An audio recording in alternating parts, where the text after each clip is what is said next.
The Infinite Cage by Keith Laumer. In the early days of my fascination with science fiction, I often haunted the Thompson Used Bookstore in downtown Fort Worth. There were always a lot of books on the shelf by a man named Keith Laumer. For some reason, I never read any of Laumer's books. There was one exception. I read the novel based on the Invaders TV series. But I read it because I liked the show and was not really aware that it was written by Laumer. Born in 1925, Laumer served as an officer in the Air Force and later as a diplomat in the Foreign Service.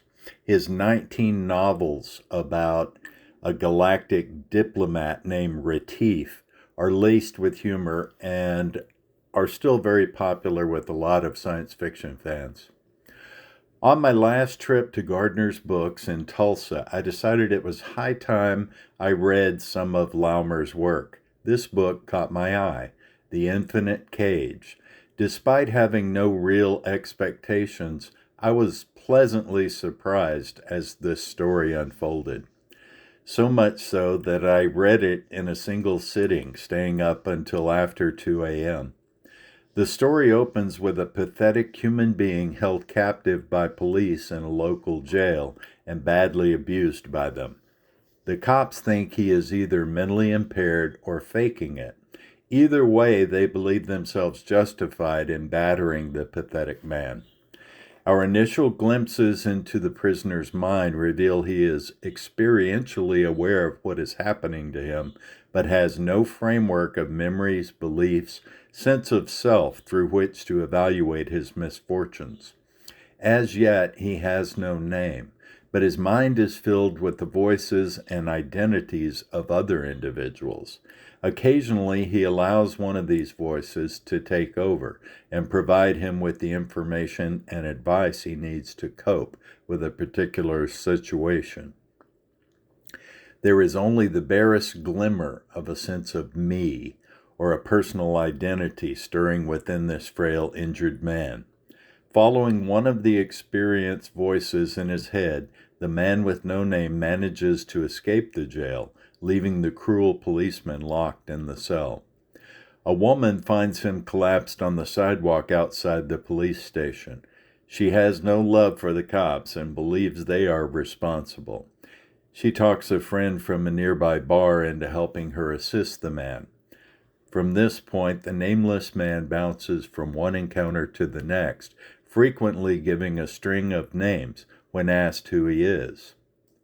Whichever voice is loudest in his head, that's the name he gives. Finally, he winds up at the house of a kooky would-be psychic named Sister Luella. She believes he is a medium and that spirits of the dead are trying to speak through him. She contacts the wife of one of the entities speaking through him and finds the man is very much still alive and snoring away in bed. Immediately thereafter, the nameless guy starts spontaneously speaking out loud the thoughts of those in close proximity. This is a different matter altogether, but Luella's eyes are filled with dollar signs and she is determined to capitalize on his abilities. She decides to call him Adam Nova, and this is the name he goes by for the remainder of the book. Adam's knowledge grows exponentially. Within days, he goes from seemingly unable to even care for himself to landing his first job at a Chinese laundry. Then his fascination with numbers creates the opportunity for him to become a bookkeeper. His view into the minds of others enables him to speak any language required by circumstances. His boss is very pleased to find a white man speaking his own Mandarin dialect. Adam is smitten by a beautiful young woman who works with him. He is very disappointed when she explains he is not her type. After she lists all the qualities that might attract her to a potential partner, Adam eagerly sets out to become all those things. Using his unique connection to the minds of others, he soon owns his own business and is on his way to becoming a millionaire. The local mafia, a crooked preacher, a duplicitous bookmaker, all play parts in bringing Adam to ruin. In the final chapter, Adam is incapable of overcoming the injuries he has sustained at the hands of the mob. A man named Poldak realizes Adam represents the next step in human evolution. He tries to help, but Adam no longer needs or wants a body. He is able to continue as pure consciousness. This pure consciousness is the infinite cage of the title, the final framework from which life cannot escape. I love this book. Laumer infuses even the violent situation with lots of humor. The character of Sister Luella is particularly amusing as she tries to maintain control of this superior being through threats and shaming. She sees herself as the discoverer of Adam and entitled to a share of any wealth he acquires.